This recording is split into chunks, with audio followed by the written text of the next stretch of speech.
Anxiety can get the better of us, and in today's often chaotic world, anxiety-related disorders are on the rise. Obsessive thought patterns often occur with anxiety disorders and can lead to downward spirals that harm emotional, mental, and physical health. As many people reach out to me for help due to anxiety and obsessive thoughts, I felt that this question was one that really might resonate with so many listeners. And here's the question. My ex was toxic, but I can't get him out of my mind. I'm getting headaches and nausea. I can't stop the obsessive thoughts. Please give me some strategies for coping with this issue. It's getting worse. And that question, again, is like so many questions that I hear from clients and listeners. And so we'll explore this very issue today. And thanks for joining me. I'm Dr. Carla Marie Manley, and this is Imperfect Love. Welcome to Imperfect Love with Dr. Carla Marie Manley, psychologist, author, and relationship expert. I'm here to help unravel mysteries and misconceptions about love, relationships, and mental health issues, plus everything in between. Love is complicated, people are not perfect, and relationships surely can be tough. Together, we'll navigate this messy, imperfect space of real life.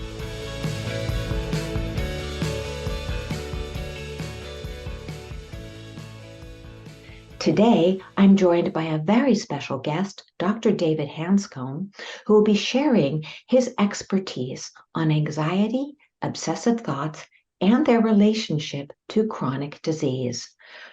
So, welcome to the podcast, Dr. David. It's so lovely to have you with us today. Yeah, thank you. I'm excited about being here. And this is a super hot topic for me right now. I'm actually writing a new book on what I call ruts, repetitive unpleasant thoughts. And I think this is probably the number one factor actually bothering our society right now, these inability to escape our thoughts. But before I get started, I'll just define anxiety differently than it's normally defined. We keep thinking anxiety is a psychological disorder, correct? Yes. Okay, it is not. It's the opposite. And what do I mean by that? So if you're threatened by anything, your body goes into fight or flight, right? Yep. And you feel afraid or anxious or nervous or whatever you want to call it. So anxiety is the sensation generated by your body's physiology or fight or flight response. So it's the result of stress, it's not the cause. So we keep treating anxiety psychologically, and there's issues that cause anxiety, but you have to look at the cause and effect. The biggest problem is that anxiety is simply a physiological state. And when I say physiological, it's how the body functions. Blood pressure, temperature, heart rate, all those things are physiology. Inflammation, fuel consumption are all physiology. So when you're in fight or flight, you're consuming fuel, your body's inflamed, your heart rate's up, and you're in a nervous mode. And what a panic attack is simply a hormone storm of stress chemicals and inflammation. So that's, again, physiological. So the reason why this is so critical is that this physiological state or your body's response to stress is 1,000,000 times stronger than your conscious brain, 1,000,000 to 1. So Makes sense. So when our you try to control it with talk therapy, it's a complete mismatch. You can't do it. So what happens, anxiety is not a psychological diagnosis. It's the driving force behind the psychological diagnosis. In other words, just sensation generated by fight or flight. And I'm going to try to substitute the word activated threat physiology instead of the word anxiety. Avoiding the sensation drives all life in every species. Humans happen to have a word for it called anxiety, but we have the survival response. It's there every second of our lives. You can't get rid of it. It's a gift. It's powerful. It's a survival reaction that you can't control. So as our friend of mine, Bruce Lipton's pointed out so clearly, that anxiety is a hardwired automatic survival response that we have no control over. Zero. Okay, that's going to be quite upsetting for our listeners who want to get control over their anxiety. So I'm imagining you have a way for us to address it in the body where it's starting from. It's starting Absolutely. in the body. Right. So first of all, I don't use the word mind body anymore, because the way the body evolved is that your conscious brain actually evolved last. So the nervous system is a complex communication system between every cell in your body, but single-celled organisms know how to survive. So as you become more and more complex, you have more complexity to the communication, with the brain being the late evolutionary possibility or response. And so it's just a communication center. So it's just one unit. So we have a body that's we have two imperatives. One of them is to survive, and the other one is to pass our genes to the next generation. That's it, biological imperative. So we have, so I'm going to ask you a rhetorical question before I go into the solution here. Okay, anxiety, again, your unconscious brain processes about 40 million bits of information per second. Guess how much your conscious brain processes? I don't even want to guess at that. 40. 40. It's So a million. 40 versus 40 million. Right. So trying to control anxiety is like trying to stop a dragster, which has 11,000 horsepower with bicycle handbrakes. It's not going to happen. So the key is, I'll ask you the rhetorical question. So if anxiety is this massive survival response, it's a gift. It's how we evolved and what keeps us alive. How do you control anxiety? How do you lower anxiety?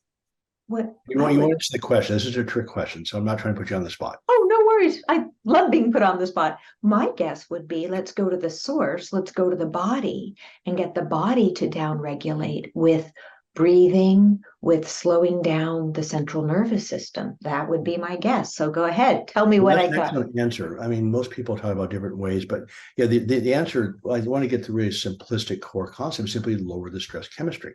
So you can't control it, but you can regulate it. I love that you said that. You can't control it, but you can regulate it. Right. For our listeners, explain what that means. That might be missed. Okay, so I'm going to put a model out there called dynamic healing, and I'm going to go right clear down to single cell bacteria to humans, that every living creature survives by understanding their circumstances or their environment or their stresses. The research term is called allostatic load. So you have your circumstances that you have to negotiate to actually survive. Then you have your nervous system that's taking an input from every direction, your skin, eyes, nose, everything. So your brain's processing all the sensory input, then it sends out signals for your body's physiology, again, how your body functions, into safety or fight or flight. So we have to have fight or flight to go negotiate any threat. And so again, thoughts are also input that humans have, that my cat has consciousness, but she doesn't have language. So it turns out that thoughts are actually input, that unpleasant thoughts actually go to the nervous system. Physical pain and emotional pain are processed in similar circuits. So these unpleasant thoughts actually fire up the physiology. They keep you in fight or flight. Got it. So with physical pain, we have what's called the nociceptive pain system, that the way we evolved, again, our body has a certain limitations. And so our sensation is really critical for us to survive, because if we see the limits of a structure, it breaks down. For instance, people with leprosy that have lack of protective sensation, or people with diabetes, their joints really fall apart because you can't protect them. So pain is a protective mechanism, but what people don't understand about the pain system, it guides you in a manner to avoid pain. In other words, I don't stare at the sun, I don't walk in hot pavement, I don't touch a hot stove, because my nociceptive system is automatically guiding me to avoid that. So when you actually feel physical pain, your body is an alert system, then you're compelled to change your behavior. So it's called the nociceptive pain system that protects us. Now, emotional pain is processed in similar circuits. We have no protection from emotional pain. So I will not walk on hot pavement or touch a hot pan because I know it will burn me. And I've had that experience, so I know not to do it. And what you're saying is the body knows that on that physical level. Right. And so that input changes the behavior. But what you're saying for, say, the listener who's having these repetitive thoughts about her toxic ex, she is not realizing that that input of the negative thought is actually going through that same burning sensation pattern, right? That it's burning her psyche, so to speak, but she doesn't realize, oh, take my hand off that pot. She just continues, her system continues to feed on those negative thoughts. Did I get that right? Dead on. So, but remember though, you don't have to think about not touching the hot stove. Doesn't say your nociceptive guides you in a way that you don't have to think about it. It's automatic. Okay, so again, thoughts are input. Unpleasant thoughts are unpleasant input. And emotions are your physiology. It's what you feel. Mhm. Okay. So again, let's get rid of the word psychology for a second. So the thoughts are the psyche. I'll grant you that. But psychology is sort of a big word. So let's just break it down into the physiology is that you have your thoughts coming in, just like an abusive spouse or a dog running at you, your body goes into fight or flight. So you have your circumstances, you have your processing center or the central nervous system. So the input nervous system and the output, which is the physiology. So let me ask you another rhetorical question. Okay, so you have unpleasant thoughts. There's no protective withdrawal response or avoidance response, by the way. What do we do? What do we do? What we would do is not suppress the thought, my guess would be, but Well, to we do, learn except to let that thought go. we do suppress the thoughts. I mean, that's our automatic response. Nobody's taught it. I mean, from birth, we have these unpleasant sensations. Of course, we just suppress them. That's our instinct. Okay, so I have a question for you. There's the research on the white rabbit or the polar bear, right? The more that we suppress something, the more will be activated by it. Right. So the way I work is, okay, this thought's coming in, it's negative. Let's not suppress it. Let's notice it and let it go. What would you say about that Well, strategy? that's part of the strategy. So Okay, let me just finish up the problem just for a second, and we'll go into the okay, solution here. So, okay, here's a problem. Your thoughts come in, and so what we do, we suppress them. That's all we know what to do. So the suppression is consciously suppressing the thoughts. Repression is automatic. We don't even know we're repressing the thoughts. That's our only alternative. What the research shows is that suppressed thoughts and emotions actually damage the hippocampus of your brain, the memory center. You also have a higher chance of drug abuse with these suppressed thoughts. So what happened, the suppressed thoughts actually fire up the thoughts themselves. It's called the ironic effect. And you can't take it personally. It's just the mental mechanics of the mind. It's not psychological. And the reason for that, we have two parts of our consciousness. We have the conscious selection process, what we call the operative controls. Then we have the protective controls from the monitoring section, which is the unconscious brain. So, for instance, if you consciously try to be happy, that's great, but that's conscious attention, which takes metabolic energy. It's a fraction of your unconscious brain. Meanwhile, your monitoring system or your unconscious brain is automatically finding the ways that you might not be happy. So the research shows if you try to be happy, you actually end up being sad because the unconscious brain is automatic, takes no energy, and to maintain conscious attention, you just can't do it. So that's why people can't keep New Year's resolutions, because your unconscious brain is doing what it has to do to survive. Your unconscious brain is not geared to have a good time. It just isn't. So going back to the original problem here of anxiety and panic attacks, avoiding that sensation is the driving force behind every living creature, everything. got it.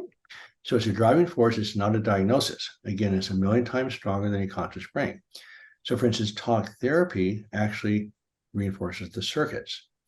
So I'm going to put a couple of paradigms out here about how to solve these. So again, remember that what we're trying to do today is simply lower threat physiology. That's it. Makes perfect sense. We want the body to get into a calmer state rather than this heightened reactive state. Right. So when you're in a reactive state, something else happens is that your thinking brain goes offline.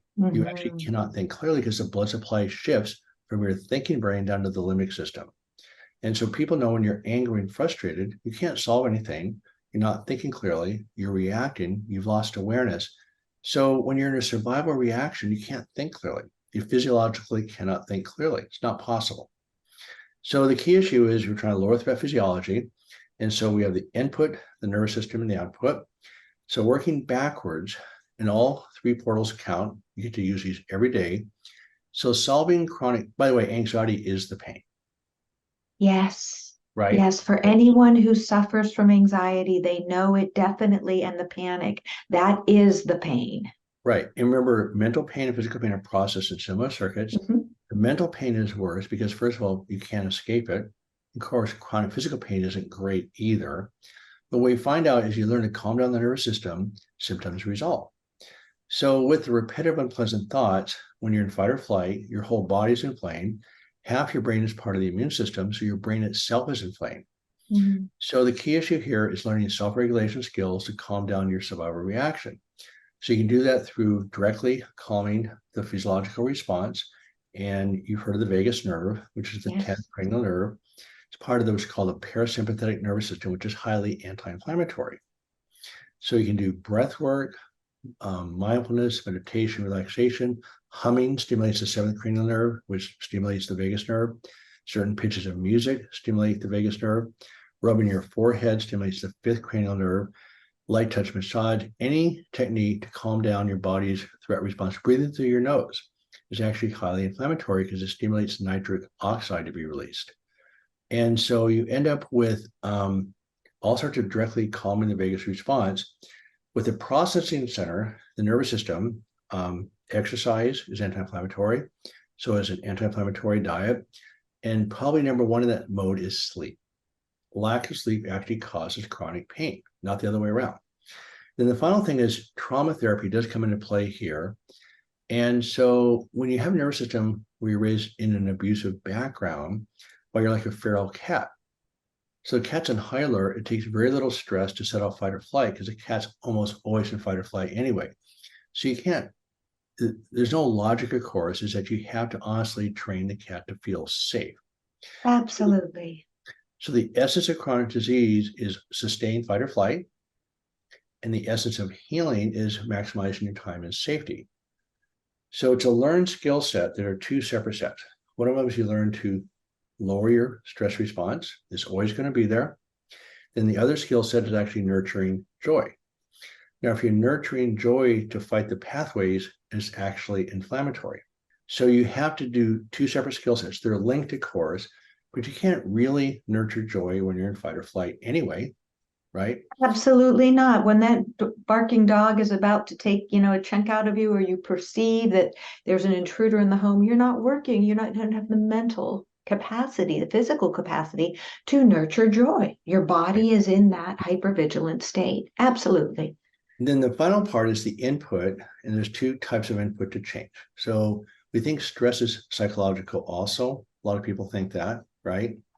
So stress is just your circumstances, and you have a total bodily response. So stress isn't the problem. Staying alive is stressful. It's always been stressful.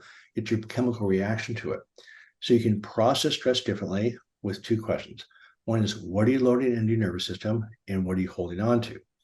So I call it anger processing. People hold on to their grudges forever. 90% of people suffering from chronic pain are still upset at the person or situation that caused the problem. But the person they're most upset at is themselves.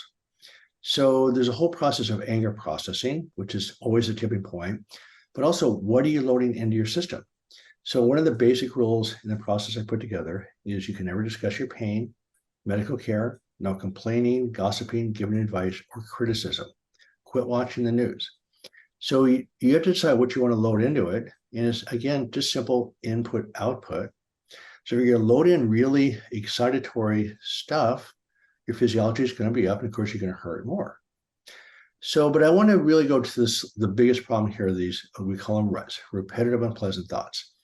And I'm going to just briefly give an overview because each step has steps to it, which again are very self-directed, very solvable. And by the way, the extreme form of ruts is OCD, obsessive compulsive disorder, which I had for 15 years. And I'm actually fine. I don't have it. But OCD is the extreme form of these repetitive thoughts. And people always think about hand washing, et cetera, et cetera. But I had the internal form, which is incredibly common, where you have thought, counter thought. I also had 17 other mental and physical symptoms, migraines, burning at my feet, stomach issues. So the hem is when so everything that your client just talked about is all linked by the same process, by sustained fight or flight.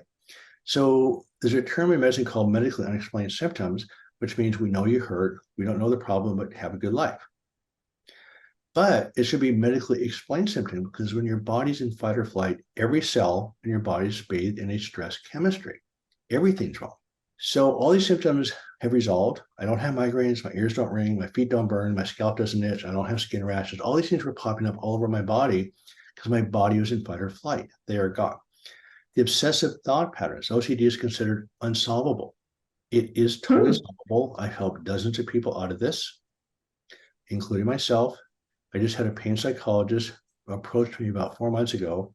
What I'm super excited about, it usually takes me about a year to get people out of this. In 12 weeks, he was fine. OCD. Amazing. I have another gentleman who I've been working with panic attacks. He has so many panic attacks that one day driving across the bridge in New York City. He had to call the tow truck because he had a panic attack in the middle of the bridge and had to be towed off the bridge. So again, it took more time with him, but he now drives across the bridge, drives through the tunnel. But a panic attack is just this big release of chemistry. It is not psychological. I agree with you. It is definitely that physiological response Right. to all of that negative input that just has nowhere to go, or the person didn't know what to do with it. So continue. Right. So the idea isn't to analyze your trauma. The goal is to learn skills to lower fight or flight and skills to nurture joy, again, separate skill sets. So let's talk about the ruts for a second. So we know if you suppress them, they get worse. Of course, if you experience them, they're problematic. People feel very trapped, which keeps them in high fight or flight. So there's 4 parts to healing, with the number 1 part being what we call thought diversion. You cannot control your thoughts, but you can divert them and reframe them. So that's where cognitive behavioral therapy comes into play. Mm-hmm. Mindfulness is a big deal because you're going from racing thoughts to a different sensory input. I have a form called active meditation where I just sit down in my chair for a second. So you go from racing thoughts to a physical sensation. But the most powerful one, I'm going to hold this book up called Expressive Writing, started in 1986, is that you simply write down the thoughts that are following you. And the more emotional expression you can get on the piece of paper, the better. But it's a thought separation exercise where you simply write down your thoughts and you tear off the piece of paper. And that book was open up by writing it down. Opening it up and writing it down. He doesn't talk about the techniques. I have a PDF explaining how to do it. Okay. But basically, we interviewed him on our scientific roundtable. There's over 2,200 papers now documenting the effectiveness of expressive writing. Mm-hmm. It was the first thing after my 15 years of chronic pain, including OCD, that started breaking up the cycle. It's just a thought separation exercise, and you tear them up for 2 reasons. You're not trying to get rid of them, but you want to write with absolute freedom because the thoughts you're suppressing are disgusting, disturbing thoughts. The second thing is you don't want to analyze them because as you're writing, all these issues come up. They're not issues. They're just not issues. So they're just thoughts. They're thoughts. Yes. Right. So the first step is just, we call it thought diversion. But the most important part of this thing, and this is where medicine has missed it, including psychiatry and psychology, is the nervous system. So if your brain, we do know that these unpleasant thoughts become more persistent with more stress. So if you're not stressed, you actually have some control about sort of regulating your thoughts, regulating your reactivity. And as long as you have the mental capacity to do that, life is sort of good. But a lot of us are stressed, we're overwhelmed, and these thoughts fire up like crazy. Well, what happens is your brain itself becomes inflamed. When your brain's inflamed, these thoughts come out like crazy. So my hypothesis is that thoughts are probably the main driver of all chronic disease because they maintain fight or flight. But there's other things that cause your brain to fire up. So you just have to calm down the physiology. No matter how absolutely. You just have to do that. And again, that's a very specific learned skill set. Forgiveness is a word I don't like anymore because it's too big of a word. But there's lots of ways of regulating your intense, angry fight or flight response short of forgiveness. Forgiveness is great if you can pull it off, but for a lot of people, it's actually an obstacle. So first step, thought diversion. Second thing is you have to turn down the heat. And with kids particularly, they get anxious and frustrated. And we use behavioral interventions instead of teaching them to calm down. So the third step, which is really key, is that you start redirecting your brain into where you want it to go. So that's where the healing actually occurs, this nurturing joy. And so it's like learning a new language. You're not going to learn French by trying to fix your English. And the default language in your body is survival. The language you want to learn is an enjoyable life. You're not going to learn that life unless you learn how to live it. By fixing your old life is not going to work. So I just wrote a website post called Quit Fighting Darkness, Just Turn on the Lights. So you want to learn the new language of living a good life. It takes practice. And again, you can't do that until you've learned to process your adversity. And it happens every day. There's no beginning or end to this. You just learn to use the skill sets. Then the final step, which is sort of existential in a different conversation, is that what drives these thoughts is your ego. We have these stories about ourselves. They're conscious constructs. We're using conscious constructs to actually counteract these survival reactions, and it's a mismatch. So as you realize that you're trying to use self-esteem or ego to feel better about yourself, your ego starts to dissolve because you don't need it anymore. You can just learn how to regulate your physiology. You learn to regulate your physiology. You depersonalize the process, and then you get to live the life that you want. So there's a reason I actually quit my surgical practice, because I was crippled with anxiety. I thought it was psychological. I went to psychotherapy for 13 solid years, got worse. But I didn't realize with talk therapy, from a neuroplasticity standpoint, you're focusing on the problem, not the solution. So the answer is releasing from the problem and then going towards the solution. It changes your brain. It flat out changes your brain. So it's very solvable. And what I'm excited about, not only do people's mental anxiety drops, their physical symptoms resolve. I've had one woman, 24 symptoms, all gone. But again, your body's full of stress chemistry, everything goes haywire. So it's incredibly rewarding to see people trapped and have no place to go. And then the way out is not very hard, by the way, because once you understand the problem, the solution's fairly easy. So people come out of this deep, dark hole that I call the abyss, and they not only come out, but they thrive at a level they never comprehended was possible. So just a quick review. You have dynamic healing, you have the input nervous system and the output. You're trying to regulate your body's physiology. And with repetitive, unpleasant thoughts are probably the biggest problem. You learn to divert the thoughts. You learn to calm down the nervous system. You learn to nurture joy, and then you let your ego dissolve. Brilliant, brilliant. And we are so much on the same page. What you're talking about is essentially the foundation of my first book, Joy from Fear, which is all about the fact that we do have a flight or fight response for a reason. And it's meant to be in that emergency case of running from the tiger or something like that. But in our everyday life, it has taken us over. And many of us live without realizing it in that chronic state of fight, flight, freeze, appease, one of those variations. And Right. we are bathed in adrenaline and cortisol and the inflammation results. So I am so appreciative of your high level expertise on this subject and how you're able to break it down into very doable steps. And so for the person with the question about, I don't know the history because was just a write-in question, but about the toxic relationship and the trauma from that, I wouldn't be surprised if there's also childhood trauma. And if this individual is now getting activated with all of the not only the unprocessed trauma from childhood, but the relationship, and now having the obsessive thought patterns and the physical symptoms. And what you were saying is, wait a second, let's just break this down. And this is, by the way, how I work as a psychologist, very much how you work. Right. It's in the body. We need to get the body. We want some understanding, but we also really want to get it out of the body and have the body have a way to cope in the here and now. So you would tell this person, and every listener who's battling with something similar, is learn to divert your thoughts, learn Well, skills. let me put it this way. Okay. It's not actually a learned skill. It's actually something right there. So just use the tools that are there.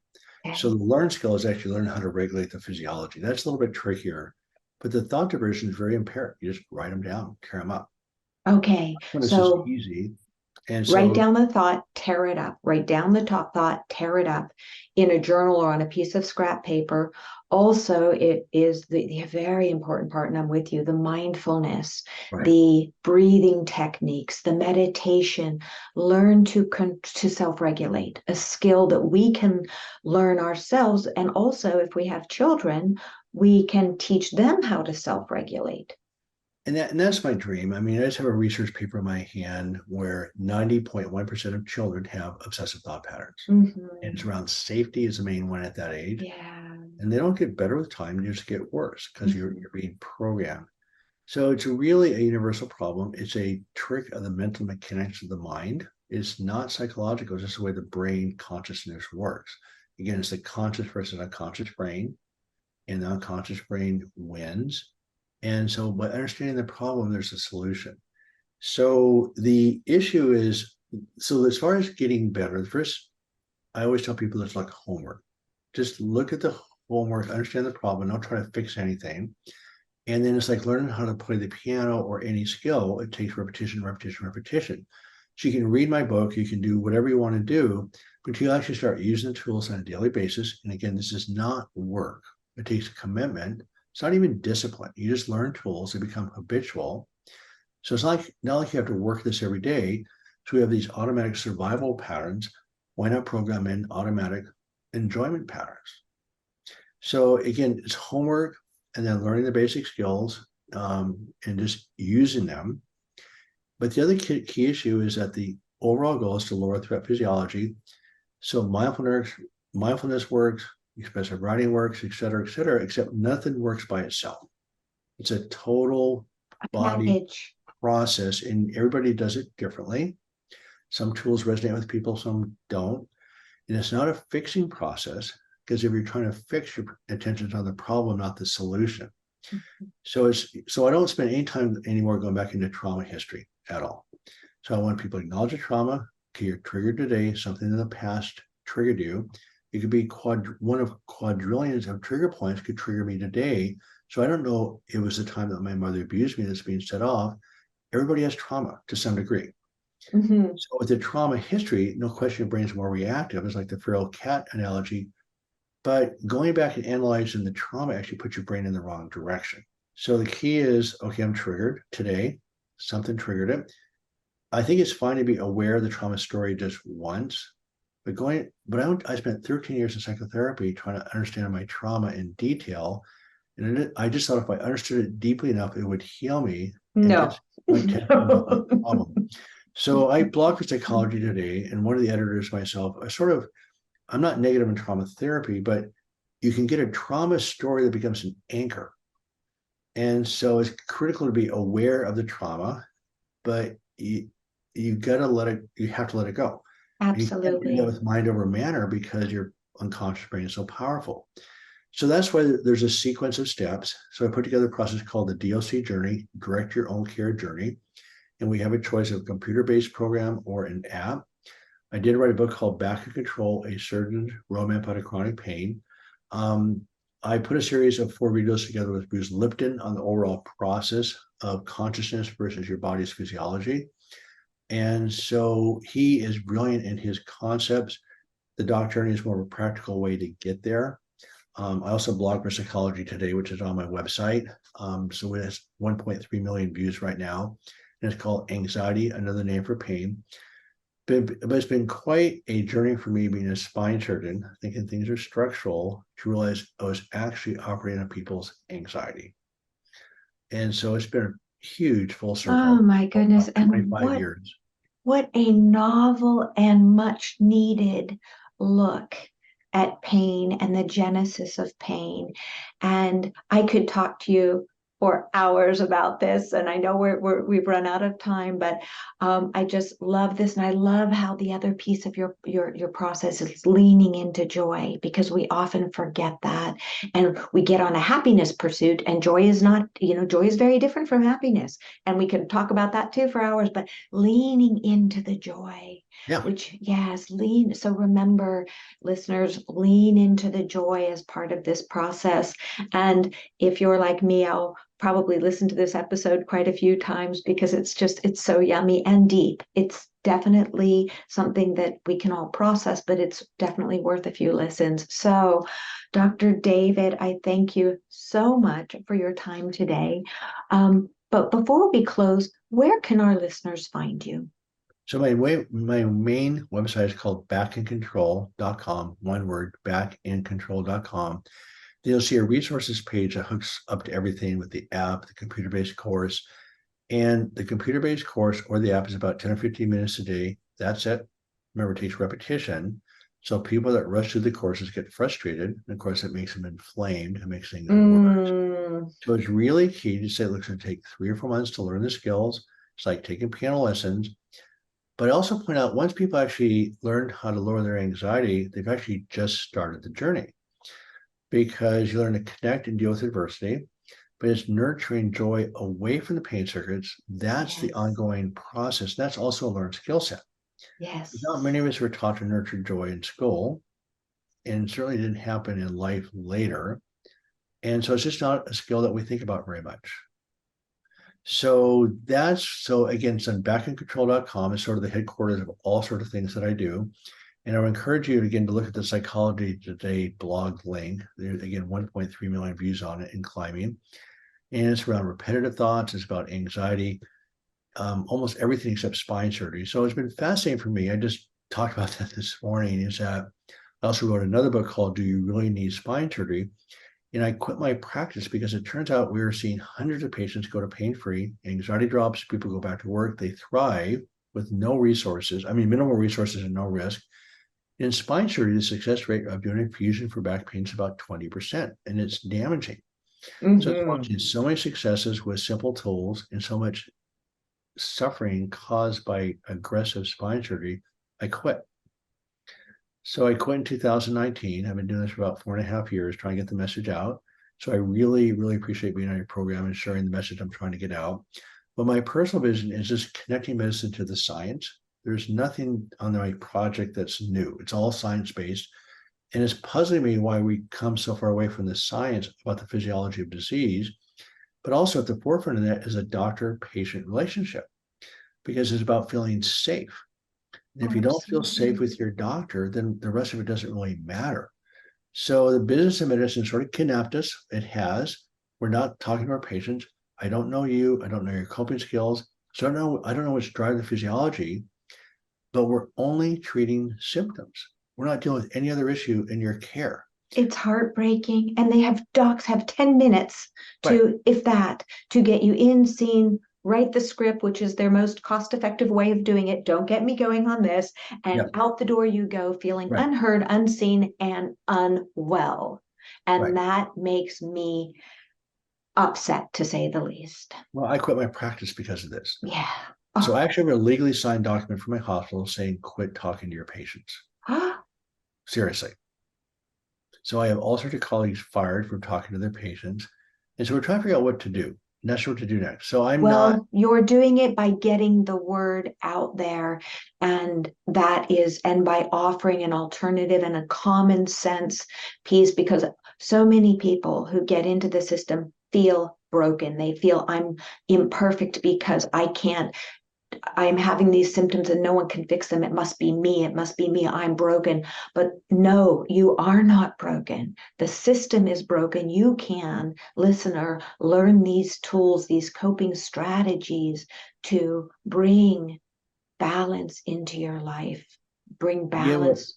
Medicine is calling MUS, medically unexplained symptoms, should be MES, is absolutely medically explained symptoms. And again, I'm a physician. I had all sorts of resources available.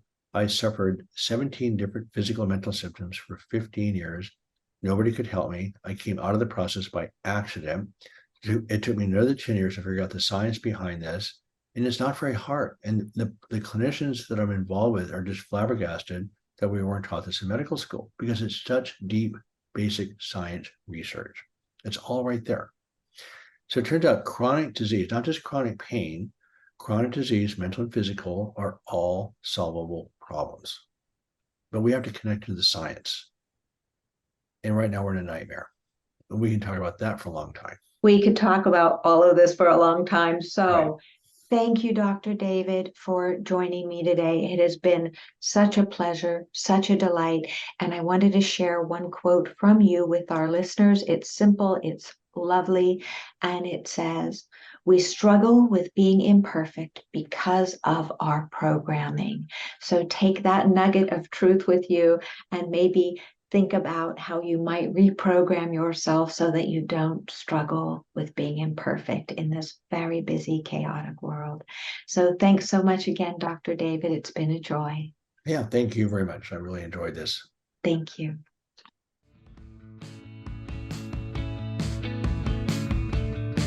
Thanks so much for sharing your time with me today. Remember, you have the power to transform your life and love fearlessly, if imperfectly, and it's my privilege to help you along the way. You can find more life-changing content, including my books and other podcast episodes, at drcarlamanley.com. Feel free to submit your own confidential questions through my website. I'll do my very best to include your issue on a future episode. If you found this podcast helpful, Please subscribe and leave a review. Until we connect again, this is Dr. Carla Marie Manley wishing you oceans of blessings and love. Please note, this podcast is psychoeducational in nature and is not intended to replace formal mental health support. Please contact your healthcare provider or emergency hotline if you need psychiatric care. And as always, please take good care of your amazing, wonderful self.